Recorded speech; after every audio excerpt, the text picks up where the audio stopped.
1 யோவான் 4 அதிகாரம் 20ஆம் வசனம். 1 யோவான் 4:20. தேவனிடத்தில் அன்பு கூறுகிறேன் என்று சொல்லியும் தன் சகோதரனை பகைத்தால் அவன் பொய்யன். அடுத்ததான் அந்த கேள்வி வருது. கண்ட சகோதரனிடத்தில் அன்பு கூறாமல் இருக்கிறவன் காணாத தேவனிடத்தில் எப்படி அன்பு கூறுவான்? நான் இப்போ சொன்னல, if it is so then how அப்படிங்கிற மாதிரி கேள்விகள்லாம் நான் எடுத்திருக்கேன். If you don't love a brother you have seen, how can you love God whom you have not seen? இப்போ எனக்கு இது ஒரு தடவை நான் அதை மெடிடேட் பண்ணும்போது எனக்கு ஒரு கேள்வி வந்துச்சு. நல்லா தான் இருக்குது கேள்வி, வாசிக்கிறதுக்கு ஒரு ஆன்மீக தோற்றம் அதில் இருக்குது. But is this the logical question? இது ஒரு நியாயமான தத்துவ ரீதியான ஒரு சட்டபூர்வமான ஒரு கேள்விதானா? கிட்டத்தட்ட ஆண்டவர் என்ன சொல்கிறாருன்னா, நீ உன்னுடைய சகோதரனை நேசிக்கலைன்னா நீ என்னையை நேசிக்கலை அப்படின்னு சொல்கிறாரு. நம்மளே நிறைய பேர் இது சரியாக தப்பான்னு சொன்னால் அது எப்படின்னு தான் நம்ம கேள்வி கேட்போம். ஆனால் ஆண்டவர் அப்படி கேட்டிருக்கார். நம்முடைய திருவசனத்தில் திவ்ய வாசகனாகி தம்முடைய மார்பில் சாய்ந்திருந்து அவருடைய இதய துடிப்புகளை நேரடியாக உணர்ந்த சீஷன் மூலமாக அவனை திருச்சபை திவ்ய வாசகனாகிய யோவான் என்றெல்லாம் சொல்லும். அவன் மூலமாக இந்த கேள்வி வருகிறது. கண்ட சகோதரனிடத்தில் அன்பு கூறாதவன் காணாத தேவனை எப்படி நேசிப்பான்? இது லாஜிக்கலா அப்படின்னு சொன்னால், ஒருவேளை நம்முடைய தத்துவ ரீதியாக நம்முடைய யோசனைக்கு அது நியாயமாக தெரியாவிட்டாலும் தேவனை பொறுத்த அளவிலே அது லாஜிக்கல் தான். ஏன்னு சொன்னால், ஆண்டவராக இயேசு கிறிஸ்து ஒரு நாள் ஒரு ஒரு ஒரு நியாயாஸ்திரி அவர்கிட்ட போய் ஒரு கேள்வி கேட்குறான். ஏன்னா பொதுவாக அந்த அட்வொகேட்ஸு லாயர்ஸுக்கெல்லாம் எப்போ பாரு அந்த லா புக்ஸை புரட்டிக்கிட்டே இருப்பாங்க. வீட்டில் நிறைய லா புக்ஸ் வச்சுருப்பான். ஒரு பக்கம் ஒரு ஷெல்ஃபில் ஃபுல்லாக லா புக்ஸு, சட்ட புத்தகங்கள் இருக்கும். இன்னொரு பக்கம் ஃபுல்லாக கைட்ஸ் ஃபார் த லா புக்ஸ்ன்னு இருக்கும். அந்த சட்ட புத்தகங்களை வியாக்கியானம் பண்ணுறதுக்கு இன்னும் சில பெரிய புத்தகங்கள், இப்படி நிறைய வால்யூம்ஸ் இருக்கும். அவன் லைஃபே சட்டங்களை படித்து அவனுக்கு ஒரு வழியாக இருப்பான். பழைய ஏற்பாட்டை அவன் எடுத்து பார்த்தான்னா அங்கேயும் சட்டம் சட்டம் சட்டம், திட்டம் திட்டம் திட்டம், இதை அப்படி பண்ணு, இதை எப்படி பண்ணு. ஒரு கறி வந்துக்கிட்டு இருக்கும்போது அந்த கறியை குத்தி எடுக்கிறது கூட எப்படி எடுக்கணும்லாம் போட்டிருக்கு. பார்த்துருப்பான், என்னடா இது சட்டம், இவ்வளோ சட்டம்னு சொல்லி பார்த்து அவனுக்கு இவ்வளோத்தையும் நம்ம எப்படி நம்ம கையாள போகிறோம் அப்படின்னு ஜீசஸ்கிட்ட போய், ஏன்னா அவரும் நிறைய படிச்சிருக்கிறார்களே பழைய ஏற்பாட்டை, அவர்கிட்ட போய் இந்த சட்டங்கள்லாம், இந்த திருச்சட்டங்கள்லாம், இது கட்டளைகளிலெல்லாம் பிரதானமான கட்டளை எது அப்படின்னு சொல்லி கேட்குறான். அப்போ உடனே ஆண்டவர் உன் தேவனாய் கருத்திடத்தில் முழு இதயத்தோடும் முழு பலத்தோடும் முழு இருதயத்தோடும் முழு ஆவியோடும் நீ அன்பு கூறுவாயாகன்னு சொல்லிட்டு ஃபுல் ஸ்டாப் வைக்கல. அவனை பொறுத்த அளவில் அவன் கேள்விக்கு பதில் வந்துருச்சு. ஆனால் இயேசுவை பொறுத்த அளவில் பதில் இன்னும் பூர்ணம் இல்லை. As far as that lawyer was concerned, the answer was complete. But as far as Jesus was concerned, the answer was not completed. உடனே என்ன சொல்றாருன்னா, இதற்கு ஒப்பா இருக்கிற இரண்டாம் கற்பனை என்னவென்றால், ரெண்டாம் கற்பனை தான் சொன்னாரே ஒழிய ரெண்டாம் தரமான கற்பனைன்னு சொல்லலை. செகண்ட் கமாண்ட்மெண்ட் தான் சொன்னாரே ஒழிய செகண்டரி கமாண்ட்மெண்ட் சொல்லலை. கரெக்டா? அதுக்கு ஏன் செகண்டரி இல்லைன்னு நான் சொல்கிறேன்னா, ரெண்டாம் கற்பனை என்னவென்றாலும் சொல்லலை, இதற்கு ஒப்பா இருக்கிற, நல்ல கவனிங்க, the second commandment which is equal in importance and significance to the first commandment என்னவென்றால், you love your neighbour as your செல்ஃப்னு சொல்லிட்டு இதுக்குள்ள நியாயப்பிரமாணமும் தீர்க்க தரிசனங்களும் அடங்கி இருக்கிறது. அது என்ன நியாயப்பிரமாணம் தீர்க்க தரிசனங்கள்? நியாயப்பிரமாணங்கிறது தேவன் தந்த சட்டங்கள். தீர்க்க தரிசனங்கள் என்பது தீர்க்க தரிசிகள் நினைவுபடுத்திய சட்டங்கள். பழைய ஏற்பாட்டில் பார்த்தீங்கன்னா 2 பகுதி. ஒன்று தேவன் தந்த சட்டங்கள், அதை மக்கள் மறந்த பொழுது தீர்க்கதரிசிகள் நினைவுபடுத்திய சட்டங்கள்.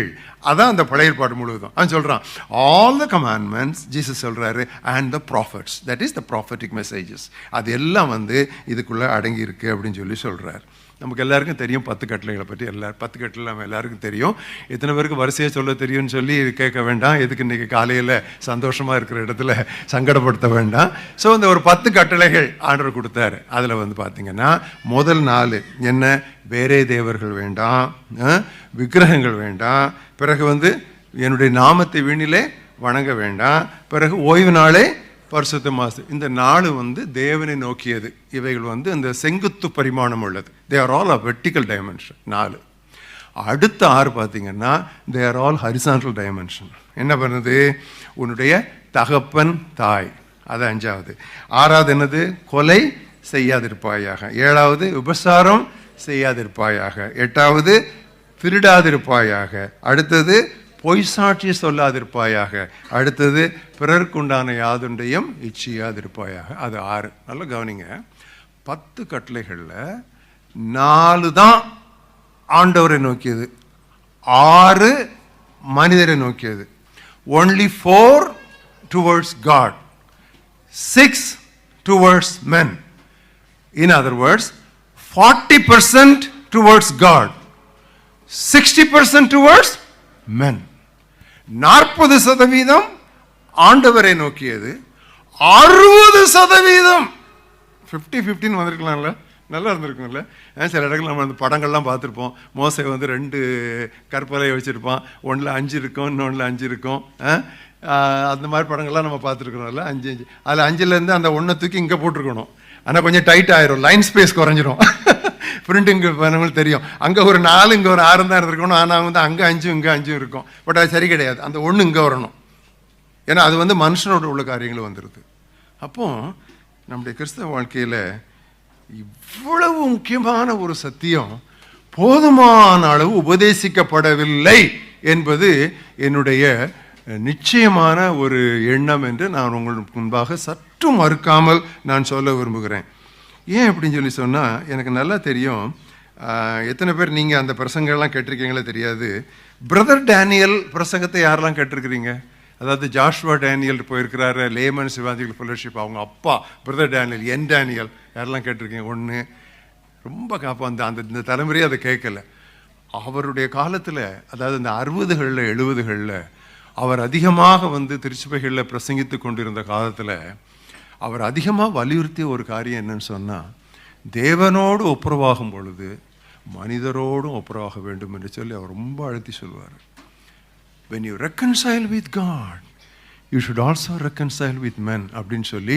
அஃப்கோர்ஸ் சில காரியங்கள் கொஞ்சம் எக்ஸஸாக போவாங்க. ஃபார் எக்ஸாம்பிள், என்னைக்காவது சைக்கிளில் போகும்போது லைட் இல்லாமல் போயிட்டா போலீஸ் ஸ்டேஷனில் போய் போலீஸ் ஸ்டேஷனில் வந்து நான் அன்றைக்கி லைட் இல்லாமல் போயிட்டேன், பிடிபடலை, ஆனால் கூட நான் லைட் இல்லாமல் போனேன், என்னை மன்னிச்சிங்கன்னு சொல்லணும். நான் அப்படிலாம் சொல்லியிருக்கேன். நேசரத்தில் போலீஸ் ஸ்டேஷனில் போய் நான் அதெல்லாம் சொல்லியிருக்கேன். ஏன்னா எனக்கு அப்படிலாம் சொல்லி கொடுத்தாங்க, அதெல்லாம் போய் சொல்லணுன்ட்டு.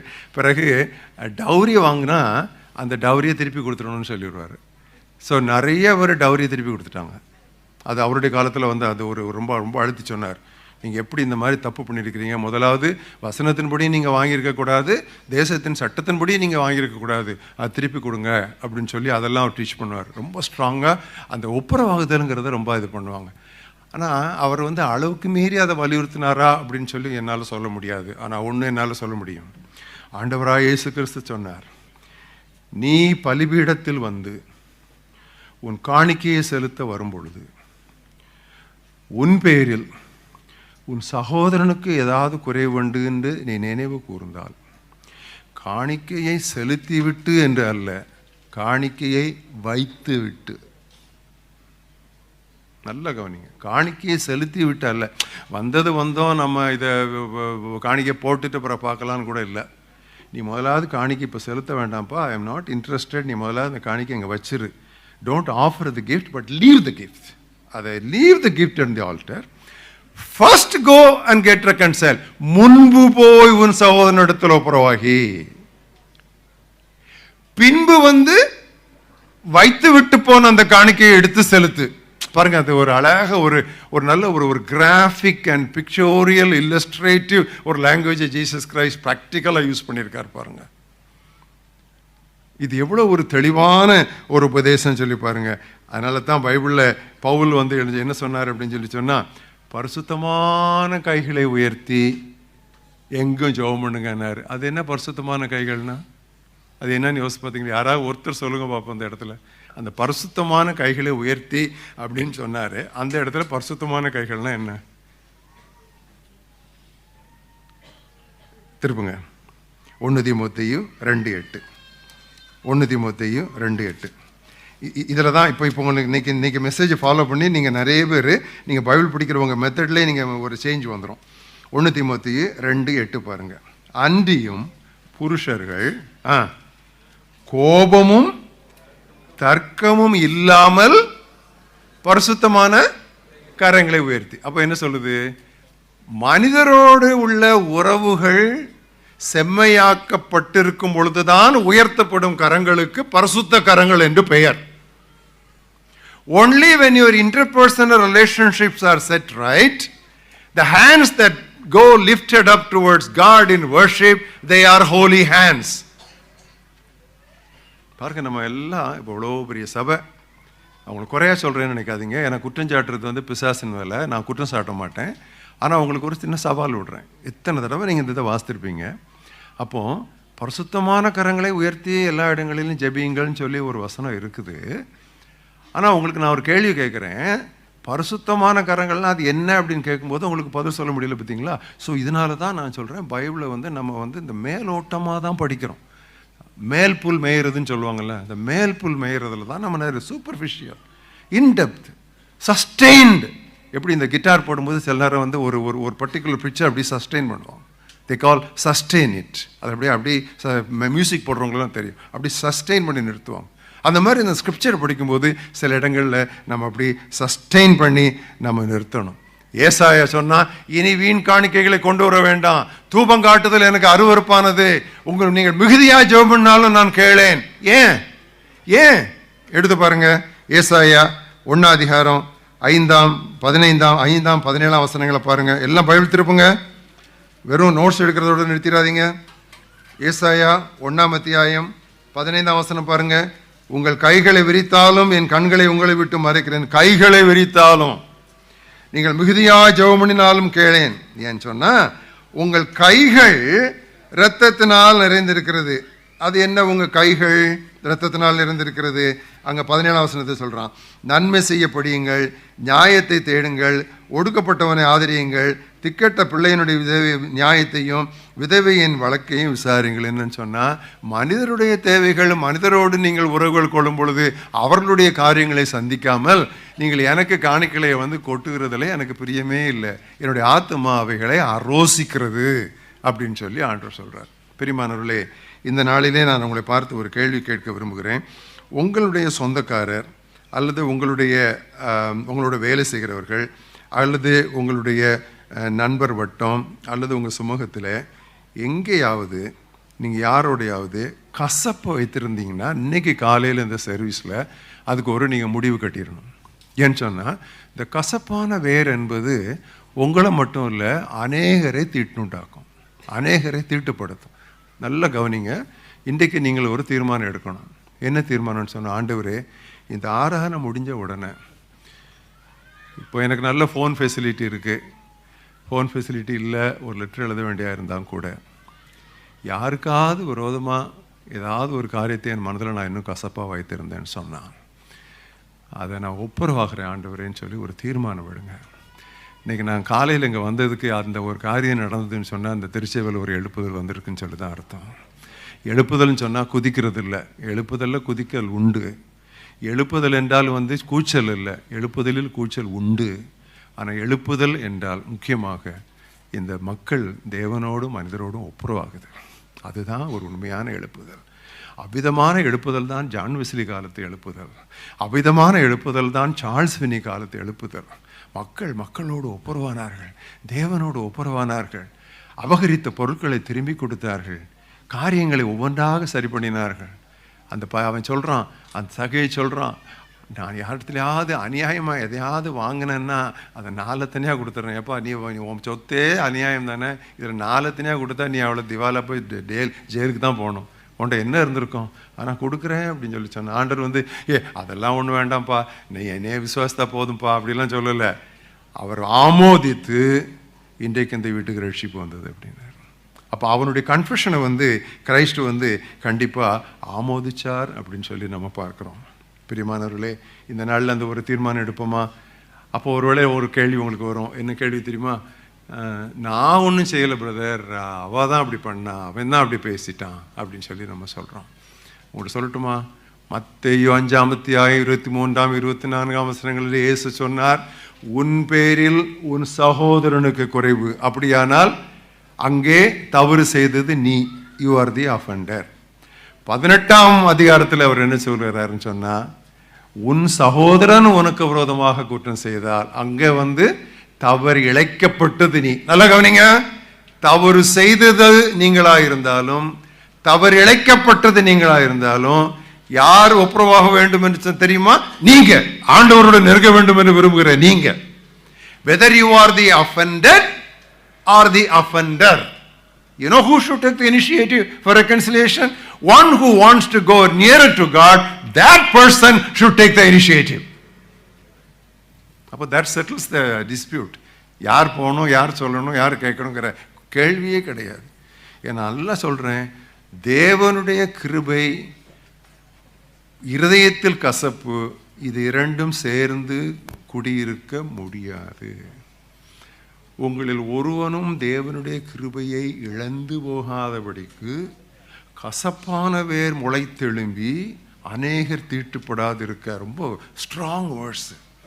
ஸோ இந்த கசப்புங்கிறது நம்ம நினைக்கிறோம் அது நம்முடைய கம்பீரம், நம்ம எவ்வளோ ஒரு ஆணவம் என்பதை காட்டுகிறது என்று சொல்லி நாம் நினைக்கிறோம், மார்த்தட்டி கொள்ளுகிறோம். கிடையவே கிடையாது. இந்த கசப்பு தேவனுடைய கிருபைக்கு எதிரானது. இது மிக முக்கியமான ஒரு காரியம் மட்டுமல்ல. நீங்கள் இந்த ஊரில் உங்களுக்கு இந்த டேக்ஸ் ப்ராப்ளம் கிடையாது. நான் இந்தியாவில் இதே பிரசங்கத்தை பண்ணியிருந்தா நான் எப்படி சொல்லியிருப்பேன், அரசாங்கத்துக்கு வரி கொடுக்குற காரியத்தில் கிறிஸ்தவங்க மற்றவங்களுக்கு முன்மாதிரியாக இருக்கணும். அது பிஜேபி அரசாங்கமாக இருக்கட்டும், அது ஏடிஎம்கேயாக இருக்கட்டும், அது காங்கிரஸாக இருக்கட்டும், அது டிஎம்கேயாக இருக்கட்டும், யாராக இருந்தாலும் மேலான அதிகாரங்களுக்கு கீழ்ப்படிய கடவன். தேவனாலே அன்றி ஒரு அதிகாரமும் இல்லை. அதிகாரத்திற்கு எதிர்த்து நிற்கிறவன் தேவனுக்கு எதிர்த்து நிற்கிறான். வசனம் அப்படியே வெறுபற்றியும் அப்படியே இருக்குது. அதை மாற்றவே நமக்கு முடியாது. ஒரு சின்ன காரியத்தை உங்களுக்கு ஒரு சவாலாக சொல்கிறேன். இன்றைக்கு தமிழ்நாட்டிலே அநேகர் இயேசு கிறிஸ்துவை ஏற்றுக்கொள்கிறார்கள் கிராமங்களிலே. ஆனால் தமிழ்நாட்டிலும் மற்ற மாநிலங்களிலும் இந்த பிராமணர் என்று சொல்லி ஒரு உயர்குலம் உண்டு, தெரியுமா உங்களுக்கு? அந்த பிராமின்ஸ், அவர்கள் நடுவிலே அநேகர் ஆண்டவரை ஏற்றுக்கொள்வதில்லை. அதற்கு பல காரணங்கள் இருக்கலாம். ஆனால் ஒரு முக்கியமான காரணம், கிறிஸ்தவர்களுடைய வாழ்க்கை அவர்களுக்கு கவர்ச்சியாக இல்லை. அதற்கு ஒரு சிறிய எடுத்துக்காட்டு. இந்தியாவை பொறுத்த அளவிலே வருமான வரித்துறையிலே உயர் அதிகாரிகளாக இருப்பவர்கள் பெரும்பாலானவர் பிராமண சகோதர சார். அவர்களுக்கு கிறிஸ்தவர்களும் கிறிஸ்தவ ஊழியரும் எந்த அளவிற்கு வரி ஏற்கிறார்கள் என்று நன்றாகவே தெரியும். இது மிகவும் வருத்தத்தோடு, மிகவும் ஒரு கண்ணீரோடு நான் சொல்லுகிறேன். குற்றம் சாட்டுவதற்காக நான் சொல்லலை. அவங்களுக்கு தெரியும் நம்ம கடவுளை பேர் சொல்லி நம்ம ஏமாத்துறோம், அவங்க இயேசுநாதர் பேரை சொல்லிட்டு ஏமாத்துறாங்க. whatever we do is in the name of Shiva or Krishna, and whatever they do is in the name of Jesus Christ. அப்படி எல்லாம் ஒன்று தான், செய்ததெல்லாம் ஒன்று தான். எத்தனை ஊழியங்கள் நம்முடைய இந்தியாவிலே வருமான வரித்துறையிலே அவர்கள் ஒழுங்காக நடந்து கொள்ளாததால் சிக்கி இருக்கின்றன தெரியுமா? வலையிலே சிக்கி இருக்கின்றன தெரியுமா? இதெல்லாம் செய்துவிட்டு நம்ம ஆண்டவரே அவங்கெல்லாம் கர்த்தர்கிட்ட வரணும்னா எப்படி வருவாங்க? மனுஷர் உங்கள் நற்கிரியைகளை கண்டு உங்களுடைய தேவனாய கர்த்தரை மகிமைப்படுத்தும்படி உங்களுடைய வெளிச்சம் அவர்கள் முன்பாக பிரகாசிக்க கடவுது. அன்றைக்கு ஒரு நாள் கொண்டு வருகிறார்கள். ராயனுக்கு வரி கொடுப்பது நியாயமா என்று கேட்கிறார்கள். உடனே இயேசு கிறிஸ்து ஒரு நாணயத்தை கொண்டு வா என்று சொல்கிறார். அந்த நாணயத்தை கொண்டு வந்த உடனே இந்த முத்திரை யாருடையது என்று கேட்கிறார். அப்போ அவங்க சொல்றாங்க இது ராயனுடையதுன்னு சொல்றாங்க. அப்போ இயேசு கிறிஸ்து என்ன சொன்னார்? தேவனுடையது தேவனுக்கும், ராயனுடையது ராயனுக்கும்னு சொல்லலை. ராயனுடையது ராயனுக்கும், தேவனுடையது தேவனுக்கும். எது ஃபர்ஸ்ட் வருது? அப்போ கவர்மெண்ட்டுக்கு கொடுக்க வேண்டியது காடுக்கு கொடுக்கக்கூடாது, சீசருக்கு கொடுக்க வேண்டியதை கிரைஸ்டுக்கு கொடுக்கக்கூடாது. கொடுக்க வேண்டியதை கொடுத்துட்டு தான். நான் ஒன்று சொல்கிறேன், கருப்பு பணத்தை காணிக்க பைக்குள்ள போடுறதுனால அது வெள்ளப்பணமாக மாறாது. Black money does not become white money simply because you drop it in the offering bag or box. இங்கே எங்களுக்கு அந்த ப்ராப்ளம் இல்லை, இங்கே இல்லை, உங்களுக்கு அங்கே உண்டு. ஸோ இதெல்லாம் ஒரு முக்கியமான சத்தியம், மனிதரோடு உள்ள நம்முடைய சக உறவுகள், அரசாங்கத்திற்கு நாம் கீழ்ப்படிந்து வாழ்வது. கண்ட சகோதரனிடத்தில் அன்பு கூறாதவன் காணாத தேவனிடத்தில் எப்படி அன்பு கூறுவான்?